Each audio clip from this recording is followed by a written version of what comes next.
एक उल्लू ने बताया सुबह कि ये 5 आदतें आपको सफल और अमीर बनाती हैं, क्या आप जानते हैं? रामगंज के उस निराश लड़के को एक साधारण से दिखने वाले उल्लू ने सफलता के वो 5 गुप्त नियम बताए थे, जिन्हें जानने और अपनाने वाला इंसान कभी गरीबी और असफलता का मुंह नहीं देखता। ये कोई मनगढ़ंत बात नहीं, बल्कि आदतों में छिपी उस शक्ति का रहस्य है जो भाग्य को भी बदल सकती है। इस कथा को पूरा सुनने के बाद आपके जीवन में ऐसी ऊर्जा भर जाएगी कि कोई मुश्किल आपको रोक नहीं पाएगी और आपके लिए सफलता के दरवाजे अपने आप खुलने लगेंगे। आपके दिल को ऐसा सुकून मिलेगा जैसा कहीं और नहीं मिलता। नमस्कार प्रिय दर्शकों, गांव का लड़का AI YouTube चैनल में आप सभी का स्वागत है। आज हम बात करेंगे सुबह की उन 5 चमत्कारी आदतों की जो आपके भाग्य को बदल सकती हैं। बहुत से लोग अपनी जिंदगी में दिन रात मेहनत करते हैं, फिर भी घर में हमेशा पैसों की तंगी बनी रहती है। वे कोशिश तो बहुत करते हैं, पर कामयाबी उनसे कोसों दूर रहती है। आखिर ऐसा क्यों होता है? क्यों कुछ लोग कम मेहनत में भी सब कुछ पा लेते हैं और क्यों कुछ लोग सब कुछ लगाकर भी खाली हाथ रह जाते हैं? इसका जवाब हमारी आज की इस प्रेरणादायक कथा में छिपा है, जिसमें एक उल्लू मनुष्य को उसके कर्म और आदत का गहरा रहस्य समझाता है। ये कहानी है रामगंज के उस नौजवान की जो अपनी किस्मत को कोसता था, जो हार मान चुका था। पर कैसे एक रात जंगल में एक उल्लू से हुई मुलाकात ने उसकी पूरी जिंदगी बदल कर रख दी। शास्त्रों में कहा गया है कि अधूरा ज्ञान खतरनाक होता है, इसलिए इस कथा को अंत तक जरूर सुनिएगा ताकि आपके जीवन में कोई संशय न रह जाए। अगर आपको हमारी ये कोशिश अच्छी लगे तो वीडियो को एक लाइक जरूर कर दें और गांव का लड़का AI चैनल को सब्सक्राइब कर लें ताकि ऐसी ज्ञानवर्धक कथाएं आप तक पहुंचती रहें। और हाँ, कमेंट में सच्चे मन से जय श्री राम जरूर लिखिएगा। प्रभु आपकी हर मनोकामना पूरी करेंगे। तो चलिए ये प्रेरणादायक कथा शुरू करते हैं। रामगंज नाम का एक गांव था जो प्रकृति की गोद में बसा हुआ था। चारों ओर हरे भरे खेत, आम और जामुन के बाग और पास में ही एक घना जंगल था जिसमें तरह तरह के पशु पक्षी रहते थे। गांव के पूरब दिशा में एक छोटी सी नदी बहती थी जिसका पानी इतना साफ था कि उसमें तैरती मछलियां भी साफ दिखाई देती थी। गांव के लोग सीधे सादे और मेहनती थे। वे सुबह सूरज उगने से पहले जागते और शाम को सूरज ढलने के बाद अपने घरों को लौटते। उनकी जिंदगी में ज्यादा भागदौड़ नहीं थी, पर सुकून था। इसी रामगंज गांव में अर्जुन नाम का एक नौजवान रहता था। अर्जुन की उम्र कोई 22-23 साल की होगी। वो स्वभाव से बहुत सीधा, ईमानदार और मेहनती था। उसके मन में किसी के लिए कोई छलकपट नहीं था, लेकिन शायद उसकी यही सिधाई दुनिया की नजरों में उसकी सबसे बड़ी कमजोरी थी। अर्जुन के साथ एक अजीब बात थी। वो जिस भी काम में हाथ डालता वो काम बिगड़ जाता था। ऐसा नहीं था कि वो कोशिश नहीं करता था, वो अपनी पूरी जान लगाकर मेहनत करता, पर नतीजा हमेशा असफलता ही होता। उसके पिता हरिराम कभी गांव के जाने माने किसान हुआ करते थे। उनके खेत सोना उगलते थे, लेकिन अब वे बूढ़े हो चले थे और शरीर में पहले जैसी ताकत नहीं रही थी। अर्जुन की मां सावित्री एक बहुत ही धार्मिक और संतोषी महिला थी। वो दिन रात भगवान की पूजा पाठ में लगी रहती और अपने बेटे की सलामती के लिए मन्नतें मांगती। घर की सारी जिम्मेदारी अब अर्जुन के कंधों पर आ पड़ी थी। वो अपने बूढ़े मां बाप को हर सुख देना चाहता था, लेकिन उसकी किस्मत उसका साथ ही नहीं दे रही थी। 2 साल पहले अर्जुन ने अपने पिता के खेतों में काम करना शुरू किया था। उसने दिन रात एक करके जमीन तैयार की, बीज बोए और फसल की देखभाल की। फसल भी बहुत अच्छी हुई। चारों तरफ उसके काम की तारीफ होने लगी। अर्जुन और उसके परिवार को लगा कि अब उनके बुरे दिन खत्म हो जाएंगे। लेकिन जैसे ही फसल कटने को तैयार हुई, आसमान में काले बादल घिराए और ऐसी मूसलाधार बारिश हुई कि 3 दिनों तक नहीं रुकी। नदी में बाढ़ आ गई और अर्जुन की सारी पकी हुई फसल पानी में डूबकर सड़ गई। उन पर जो थोड़ा बहुत कर्ज था वो और भी बढ़ गया। इस नुकसान से उबरने के लिए अर्जुन ने गांव के एक व्यापारी से कुछ पैसे उधार लिए और बाजार में खाद बीज की एक छोटी सी दुकान खोली। वो सुबह से लेकर रात तक दुकान पर बैठता, हर ग्राहक से बड़े प्यार से बात करता, लेकिन उसे दुनियादारी की समझ नहीं थी। लोग उससे उधार पर सामान ले जाते और फिर पैसे देने में आनाकानी करते। कुछ ही महीनों में उसका सारा पैसा बाजार में फंस गया और उसे अपनी दुकान बंद करनी पड़ी। अर्जुन पूरी तरह से टूट चुका था, पर उसने हिम्मत नहीं हारी। उसने सोचा कि गांव में शायद उसकी किस्मत नहीं है, उसे शहर जाकर काम ढूंढना चाहिए। वो अपने एक दूर के रिश्तेदार के भरोसे पर शहर चला गया। उस रिश्तेदार ने उसे एक कपड़े की फैक्ट्री में काम दिलवा दिया। अर्जुन वहां भी पूरी लगन से काम करता। वो दूसरों से ज्यादा काम करता ताकि मालिक की नजरों में आ सके और कुछ तरक्की कर सके, पर वहां भी उसके साथ धोखा हुआ। एक दिन फैक्ट्री के मैनेजर ने उस पर चोरी का झूठा इल्जाम लगाकर उसे काम से निकाल दिया। अर्जुन अपनी बेगुनाही साबित करने की बहुत कोशिश करता रहा, पर किसी ने उसकी एक न सुनी। अपमान और निराशा का भारी बोझ लेकर जब वो वापस रामगंज लौटा तो उसकी हालत देखने लायक थी। उसके चेहरे की चमक गायब हो चुकी थी, आंखें अंदर धंस गई थी और कंधे झुके हुए थे। गांव में यह खबर आग की तरह फैल गई। लोग तरह तरह की बातें बनाने लगे। कोई कहता हरिराम का लड़का तो बिल्कुल नाकारा निकला, कोई कहता शक्ल से ही चोर लगता है। जो लोग कल तक उसके पिता का सम्मान करते थे वे भी अब कतरा कर निकलने लगे। अर्जुन के लिए सबसे ज्यादा तकलीफ की बात अपने मां बाप का मुरझाया हुआ चेहरा देखना था। वे किसी से कुछ कहते तो नहीं थे, पर उनकी खामोशी अर्जुन के दिल को चीर देती थी। घर में गरीबी ने डेरा डाल लिया था। कई कई दिन तो चूल्हा जलाना भी मुश्किल हो जाता था। अर्जुन गांव में ही मजदूरी करने लगा।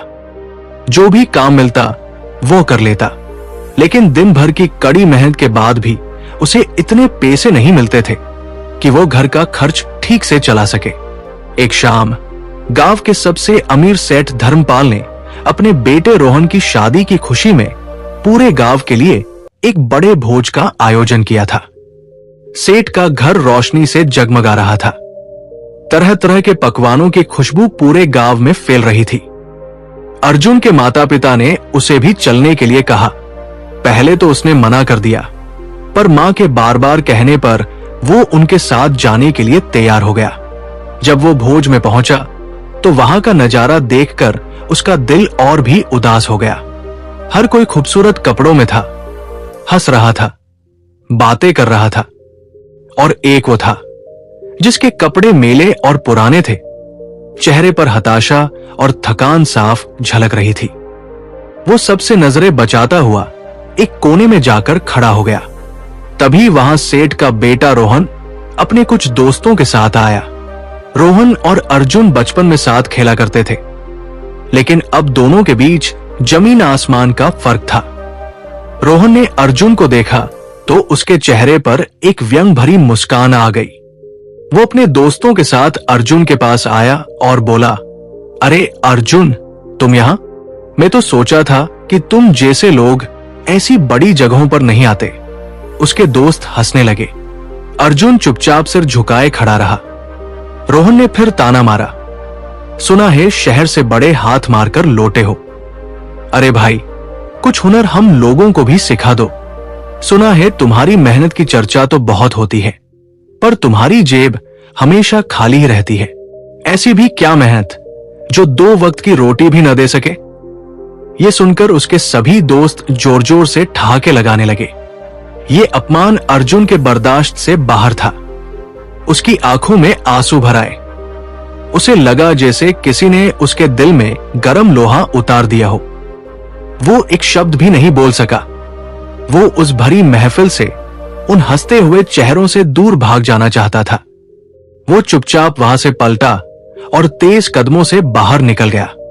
वो घर नहीं गया। उसका मन विद्रोह कर रहा था। उसे अपनी जिंदगी, अपनी गरीबी अपनी किस्मत, सब पर गुस्सा आ रहा था। वो बिना किसी दिशा के चलता जा रहा था, बस गांव से, लोगों से दूर। चलते चलते वो गांव के बाहर वाले घने जंगल में पहुंच गया। रात हो चुकी थी, घना अंधेरा था, सिर्फ झिंगुरों और रात के कीड़ों की आवाजें आ रही थी। जंगल डरावना था, पर अर्जुन को किसी बात का डर नहीं लग रहा था। उसे लग रहा था कि जंगली जानवरों से ज्यादा खतरनाक तो इंसान होते हैं। वो थककर एक बहुत पुराने और विशाल बरगद के पेड़ के नीचे गिर पड़ा। आज उसके सब्र का बांध टूट चुका था। वो उस सुनसान जंगल में उस पेड़ के नीचे बैठकर फूट फूट कर रोने लगा। वो अपनी छाती पीट रहा था और चिल्ला रहा था, क्यों? मेरे साथ ही ऐसा क्यों होता है? मैंने किसी का क्या बिगाड़ा है? हे भगवान, अगर तुम सच में हो तो तुम्हें मेरा दुख दिखाई क्यों नहीं देता? क्यों बनाया मुझे इतना बदनसीब? इससे अच्छा तो था कि तुम मुझे इस दुनिया में भेजते ही नहीं। अब मैं और नहीं जी सकता। मुझे अपने पास बुला लो, मुझे इस नर्क से मुक्ति दे दो। वो बहुत देर तक रोता रहा, अपना सारा दर्द, सारा गुस्सा बाहर निकालता रहा। जब उसके आंसू सूख गए और उसकी आवाज बैठ गई, तो वो निढाल होकर वही पेड़ की जड़ से टिककर बैठ गया। उसके मन में अब बस एक ही ख्याल था, आत्महत्या। उसने सोचा, ऐसी जिंदगी जीने का क्या फायदा जहां हर पल अपमान और निराशा हो। मेरे मरने से शायद मेरे मां बाप का बोझ ही कम हो जाएगा। वो उठकर पास की नदी की तरफ जाने ही वाला था कि तभी उसे एक शांत, गहरी और बहुत ही गंभीर आवाज सुनाई दी। आत्महत्या कायरों का मार है, वीर का नहीं। अर्जुन ने चौंक कर इधर उधर देखा। वहां दूर दूर तक कोई नहीं था। उसे लगा कि ये उसके मन का वहम है। वो फिर से आगे बढ़ने लगा। आवाज फिर आई, समस्या से भागना समाधान नहीं है युवक। समस्याओं की आंखों में आंखें डालकर उनका सामना करने में ही असली जीत है। इस बार अर्जुन रुक गया। आवाज पेड़ के ऊपर से आ रही थी। उसने डरते डरते ऊपर देखा। पेड़ की एक मोटी डाल पर एक बड़ा सा उल्लू बैठा था। रात के अंधेरे में उसकी बड़ी बड़ी सुनहरी आंखें चमक रही थी। वो अपनी गर्दन घुमाकर सीधे अर्जुन की तरफ ही देख रहा था। अर्जुन को अपनी आंखों पर यकीन नहीं हुआ। एक उल्लू बोल रहा था। उसने अपनी जिंदगी में कभी ऐसा नहीं देखा था, नहीं सुना था। उसे लगा कि या तो वो सपना देख रहा है या फिर दुख के मारे उसका दिमाग खराब हो गया है। वो कुछ बोलता उससे पहले ही उल्लू फिर बोला, तुम हैरान हो, मैं जानता हूं, पर इस दुनिया में बहुत कुछ ऐसा है जो तुम्हारी छोटी सी समझ से परे है। तुम अपनी किस्मत को कोस रहे हो, अपने भगवान को दोष दे रहे हो, पर क्या तुमने कभी एक पल रुककर खुद को दोष दिया है? अर्जुन के मन से डर अब थोड़ा कम हुआ। उस उल्लू की आवाज में एक ऐसी शांति थी, एक ऐसा ठहराव था जो मन को सुकून दे रहा था। अर्जुन ने हाथ जोड़कर कांपती हुई आवाज में पूछा, आप कौन है और मैं खुद को दोष क्यों दूं? मैंने तो हमेशा मेहनत और ईमानदारी से काम किया है।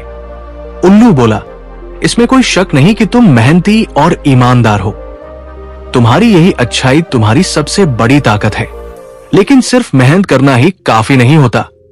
मेहनत सही दिशा में और सही तरीके से की जानी चाहिए। तुम उस नाविक की तरह हो जो अपनी नाव को तूफानी समंदर से निकालने के लिए पूरी ताकत से चप्पू तो चला रहा है, पर उसे ये नहीं पता कि उसकी नाव में ही एक छोटा सा छेद है जो धीरे धीरे उसकी नाव को डुबो रहा है। अर्जुन ने हैरानी से पूछा, मेरी नाव में छेद? कैसे छेद? मैं कुछ समझा नहीं। उल्लू ने अपनी सुनहरी आंखों से उसे देखते हुए कहा, तुम्हारी आदतें, तुम्हारी सुबह की आदतें ही वो छेद हैं जो तुम्हारी मेहनत पर पानी फेर देती है। तुम सुबह उठते ही अपनी गरीबी, अपने कर्ज और अपनी असफलताओं के बारे में सोचने लगते हो। तुम्हारा दिन शुरू होने से पहले ही तुम्हारा मन निराशा और नकारात्मकता के बोझ से दब जाता है, और जब तुम इसी बोझ के साथ अपने दिन की शुरुआत करते हो तो नतीजा भी वैसा ही होता है। अर्जुन को उसकी बातें चुप तो रही थी, पर उसे उनमें सच्चाई भी नजर आ रही थी। वो सचमुच ऐसा ही करता था। उसकी हर सुबह इसी चिंता में शुरू होती थी कि आज घर का खर्च कैसे चलेगा, कर्ज कैसे उतरेगा। अर्जुन ने गिड़गिड़ाते हुए कहा, हे ज्ञानी पक्षी, आप सच कह रहे हैं, पर मैं क्या करूं? मैं इन विचारों से अपना पीछा नहीं छुड़ा पाता। आप ही मुझे कोई रास्ता दिखाइए। मैं इस जिंदगी से हार चुका हूं। उल्लू ने कहा, धैर्य रखो युवक, हर रात के बाद सुबह होती है।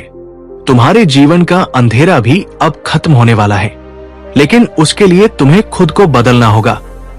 तुम्हें अपनी उन आदतों को बदलना होगा जिन्होंने तुम्हें जकड़ रखा है। ज्ञान शब्दों से नहीं, अनुभव से मिलता है। अभी के लिए तुम घर जाओ और बिना कुछ सोचे शांति से सो जाओ। कल जब भोर भी न हुई हो, जब आसमान में तारे हो, उसी ब्रह्मा मुहूर्त में तुम इसी पेड़ के नीचे मुझसे मिलने आना। मैं तुम्हारा इंतजार करूंगा।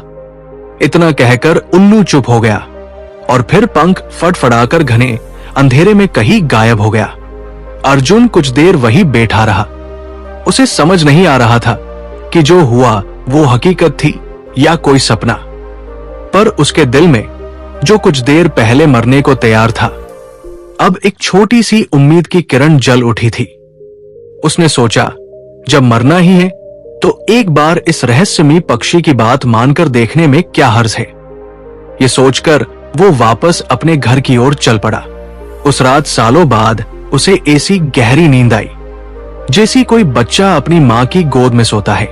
अगले दिन अलार्म बजने से पहले ही अर्जुन की नींद खुल गई। बाहर अभी भी घना अंधेरा था। उसे उल्लू की बात याद आई। वो चुपचाप बिस्तर से उठा ताकि मां बाप की नींद खराब न हो और जंगल की ओर चल पड़ा। जब वो उस बरगद के पेड़ के पास पहुंचा तो उल्लू पहले से ही उसी डाल पर बैठा उसका इंतजार कर रहा था। उल्लू ने उसे देखकर कहा, आ गए तुम। तुम्हारे अंदर की उम्मीद तुम्हें यहां खींच लाई। ये तुम्हारी जीत की ओर पहला कदम है। अर्जुन ने हाथ जोड़कर उसे प्रणाम किया। उल्लू ने कहा, आज से तुम्हारा नया जीवन शुरू होता है। मैं तुम्हें कोई खजाना या चमत्कार नहीं दूंगा। मैं तुम्हें सिर्फ 5 ऐसी आदतें दूंगा जिन्हें अगर तुमने अपने जीवन का हिस्सा बना लिया तो सफलता और समृद्धि खुद तुम्हारे पास चलकर आएगी। ये आदतें बहुत साधारण हैं, पर इनका प्रभाव असाधारण है। क्या तुम इन्हें सीखने और अपनाने के लिए तैयार हो? अर्जुन ने पूरे विश्वास से कहा, हां, मैं तैयार हूं। आप जो कहेंगे मैं वो सब करूंगा। इसके बाद उल्लू ने अर्जुन को वो 5 आदतें समझानी शुरू की। लेकिन ये सिर्फ एक दिन की बात नहीं थी। अगले 40 दिनों तक अर्जुन हर रोज ब्रह्मा मुहूर्त में उस उल्लू के पास जाता। उल्लू उसे सिर्फ ज्ञान नहीं देता, बल्कि उससे अभ्यास भी करवाता।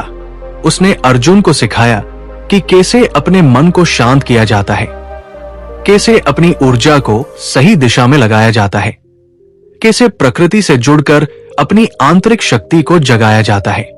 इन 40 दिनों में अर्जुन पूरी तरह से बदल गया। अब वो सुबह उठता तो उसके मन में चिंता नहीं, बल्कि एक नई ऊर्जा और उत्साह होता था। उसके चेहरे पर निराशा की जगह आत्मविश्वास की चमक आ गई थी। उसकी चाल बदल गई, उसकी सोच बदल गई। अब वो समस्याओं को देखकर घबराता नहीं था, बल्कि उनका हल ढूंढने के बारे में सोचता था। 40 दिन पूरे होने पर उल्लू ने उससे कहा, युवक, मेरा काम पूरा हुआ। मैंने तुम्हें वो मार्ग दिखा दिया है जिस पर चलकर तुम अपनी मंजिल तक पहुंच सकते हो। अब यात्रा तुम्हें अकेले ही करनी होगी। याद रखना, ये आदतें सिर्फ 40 दिन के लिए नहीं, बल्कि पूरी जिंदगी के लिए हैं। जब भी तुम खुद को कमजोर महसूस करो तो उस रात को याद करना जब तुम यहां मरने आए थे, और उस सुबह को याद करना जब तुमने एक नई जिंदगी शुरू की थी। ये कहकर उल्लू हमेशा के लिए वहां से उठ गया। अर्जुन की आंखों में आंसू थे, पर ये आंसू दुख के नहीं, बल्कि कृतज्ञता के थे। वो गांव लौटा। अब उसके पास कोई पैसा नहीं था, कोई काम नहीं था, पर उसके पास एक चीज थी जो पहले नहीं थी, आत्मविश्वास और एक स्पष्ट योजना। उसने गांव के बाहर पड़ी उस बंजर जमीन को देखा जिसे सब लोग बेकार समझते थे। उस जमीन पर सिर्फ पत्थर और कंटीली झाड़ियां थी। गांव का कोई भी किसान उस पर खेती करने की हिम्मत नहीं करता था। अर्जुन ने फैसला किया कि वो इसी बंजर जमीन को सोना बनाएगा। जब उसने लोगों को अपनी योजना बताई तो सब उस पर हंसे। रोहन ने फिर उसका मजाक उड़ाया। लगता है शहर की मार खाकर इसका दिमाग खराब हो गया है। जो इंसान उपजाऊ जमीन पर कुछ नहीं कर सका, वो इस पत्थर पर क्या करेगा? लेकिन अर्जुन ने किसी की बात पर ध्यान नहीं दिया। वो उल्लू द्वारा सिखाई गई दिनचर्या का सख्ती से पालन करता। वो हर रोज सुबह उठता, अपनी योजना पर काम करता और फिर सूरज उगने से लेकर सूरज ढलने तक उस बंजर जमीन पर मेहनत करता। उसने अकेले ही उस जमीन से पत्थर बीनना शुरू किया, झाड़ियां काटी। ये काम बहुत मुश्किल था। उसके हाथों में छाले पड़ गए, शरीर थककर चूर हो जाता, पर उसका हौसला नहीं टूटा। उसकी लगन देखकर पहले तो लोग हंसते रहे, फिर हैरान हुए। गांव के कुछ बुजुर्गों ने जब एक अकेले नौजवान को इस तरह चट्टान से लड़ते देखा तो उनका दिल पसीज गया। एक दिन एक बूढ़े किसान ने आकर अर्जुन को फावड़ा थमाया और कहा, बेटा, मैं भी देखता हूं कि तेरा हौसला जीतता है या इस जमीन का गुरूर।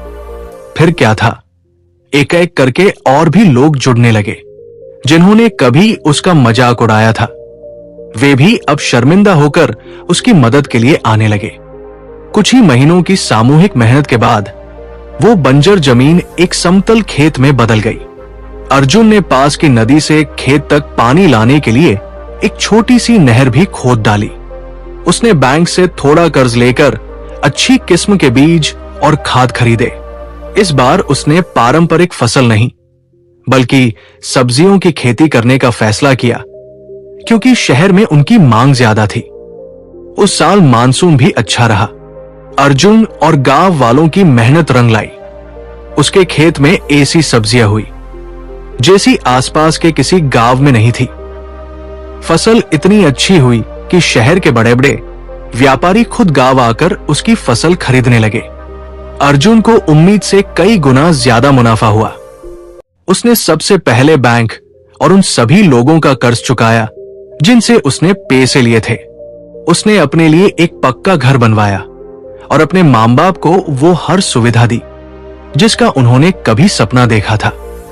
लेकिन सफलता पाकर वो बदला नहीं, वो पहले से भी ज्यादा विनम्र हो गया। उसने अपनी कमाई का एक हिस्सा गांव के विकास में लगाया। एक छोटा सा स्कूल खुलवाया ताकि गांव का कोई बच्चा अनपढ़ न रहे, जिस रोहन ने उसे सबसे ज्यादा अपमानित किया था। एक दिन वही उसके पास आया और हाथ जोड़कर बोला, अर्जुन, मुझे माफ कर दो। मैं घमंड में अंधा था। क्या तुम मुझे सिखा सकते हो कि खेती कैसे की जाती है? अर्जुन ने उसे गले लगा लिया और कहा, मैं तुम्हें सब कुछ सिखाऊंगा। आखिर हम बचपन के दोस्त हैं। अर्जुन अब रामगंज का सबसे सफल और सम्मानित व्यक्ति बन चुका था, पर वो आज भी हर रोज सुबह ब्रह्मा मुहूर्त में उठता और उस बरगद के पेड़ की ओर देखकर मन ही मन उस ज्ञानी उल्लू को धन्यवाद देता जिसने उसे सिर्फ जीना नहीं बल्कि जिंदगी को जीतना सिखाया था। कहानी तो यहां समाप्त होती है, पर वो रहस्य अभी बाकी है। उस रात उल्लू ने अर्जुन को जो 5 बातें बताई थी जो उसकी सफलता का आधार बनी, वे हर इंसान के लिए एक वरदान है। अगर आप भी अपनी जिंदगी बदलना चाहते हैं तो इन 5 आदतों को बहुत ध्यान से सुनिए और अपने जीवन में उतारने का संकल्प लीजिए। पहली आदत, ब्रह्मा मुहूर्त में जागना। उल्लू ने अर्जुन को बताया कि सूरज उगने से लगभग 1.5 घंटे पहले का समय ब्रह्मा मुहूर्त कहलाता है। इस समय ब्रह्मांड में एक विशेष सकारात्मक ऊर्जा का प्रवाह होता है। जो व्यक्ति इस समय उठता है उसका शरीर और मन उस ऊर्जा को सोख लेता है। इससे बुद्धि तेज होती है, मन शांत रहता है और पूरे दिन शरीर में स्फूर्ति बनी रहती है। सुबह जल्दी उठने से आपको दूसरों से ज्यादा वक्त मिलता है। ये वो शांत समय है जब आप बिना किसी बाधा के अपने सबसे महत्वपूर्ण कामों पर ध्यान केंद्रित कर सकते हैं। दूसरी आदत, कृतज्ञता व्यक्त करना। उल्लू ने सिखाया कि आंख खुलते ही बिस्तर पर बैठकर सबसे पहले उस ईश्वर या उस शक्ति को धन्यवाद दो जिसने तुम्हें एक और नया दिन देखने का मौका दिया है। अपने माता पिता, अपने घर, अपनी सांसों के लिए जो कुछ भी तुम्हारे पास है, चाहे वो कितना भी छोटा क्यों न हो, उसके लिए सच्चे मन से कृतज्ञता महसूस करो। जब आप धन्यवाद के भाव से दिन की शुरुआत करते हैं तो आपका मन सकारात्मकता से भर जाता है। आप उन चीजों पर ध्यान केंद्रित करते हैं जो आपके पास है, न कि उन पर जो आपके पास नहीं है। ये सकारात्मक सोच एक चुंबक की तरह काम करती है जो आपकी ओर और अच्छी चीजों को आकर्षित करती है। तीसरी आदत, अपने दिन की योजना बनाना। बिस्तर छोड़ने के बाद अगले 5 से 10 मिनट शांति से बैठकर अपने पूरे दिन की एक छोटी सी योजना बनाओ। एक कागज पर लिखो कि आज तुम्हारे सबसे जरूरी 3 या 4 काम कौन से हैं। जब आपके पास एक स्पष्ट लक्ष्य होता है तो आपका मन भटकता नहीं है। आप अपना कीमती समय और अपनी ऊर्जा फालतू कामों में बर्बाद नहीं करते। ये आदत आपको अनुशासन सिखाती है और आपको हर दिन आपके बड़े लक्ष्य के एक कदम और करीब ले जाती है। चौथी आदत, स्वयं पर काम करना। हर सुबह कम से कम आधा घंटा सिर्फ अपने लिए निकालो। इस समय में अपने शरीर और मन को पोषित करो। आप व्यायाम कर सकते हैं, योग कर सकते हैं, ध्यान कर सकते हैं या फिर कोई ऐसी किताब पढ़ सकते हैं जो आपको प्रेरित करे। ये समय आपके मोबाइल फोन और दुनिया की चिंताओं से दूर सिर्फ आपका होना चाहिए। जब आप अपने शरीर को स्वस्थ रखते हैं और अपने मन को ज्ञान से भरते हैं तो आपका आत्मविश्वास अपने आप बढ़ जाता है। आप जीवन की किसी भी चुनौती का सामना करने के लिए शारीरिक और मानसिक रूप से मजबूत बनते हैं। पांचवी और सबसे महत्वपूर्ण आदत, सबसे कठिन काम सबसे पहले करना। उल्लू ने अर्जुन को बताया कि हम इंसानों की आदत होती है कि हम मुश्किल कामों को टालते रहते हैं। ये टला हुआ काम पूरे दिन हमारे दिमाग पर एक बोझ की तरह बना रहता है। इस आदत को बदलो। अपनी योजना में से जो काम आपको सबसे मुश्किल या सबसे बोरिंग लगता है उसे सुबह की ऊर्जा के साथ सबसे पहले खत्म कर दो। जब आप दिन की शुरुआत में ही सबसे बड़ी चुनौती को पार कर लेते हैं तो आपको एक गजब की संतुष्टि और आत्मविश्वास मिलता है। बाकी का दिन बहुत आसान और हल्का महसूस होता है। ये एक आदत आपकी कार्यक्षमता को कई गुना बढ़ा सकती है। तो मेरे प्रिय दर्शकों, ये थी वो 5 आदतें जो एक साधारण से नौजवान अर्जुन को रामगंज का सबसे सफल व्यक्ति बना गई। सफलता कोई चमत्कार नहीं है, ये बस सही दिशा में, सही समय पर, सही आदतों के साथ की गई मेहनत का परिणाम है। आपकी सुबह आपके हाथ में है और आपकी सुबह ही आपका भविष्य तय करती है। हमें उम्मीद है कि इस कहानी ने आपके दिल को छुआ होगा और आपको एक नई दिशा दी होगी। अगर आप भी इन आदतों को अपने जीवन में अपनाने का संकल्प लेते हैं तो हमें कमेंट में जरूर बताइएगा। इस वीडियो को अपने दोस्तों और परिवार के साथ साझा करना न भूलें। क्या पता आपकी एक छोटी सी कोशिश किसी की जिंदगी बदल दे। हमारे चैनल गांव का लड़का AI को सब्सक्राइब करना न भूलें। हर हर महादेव।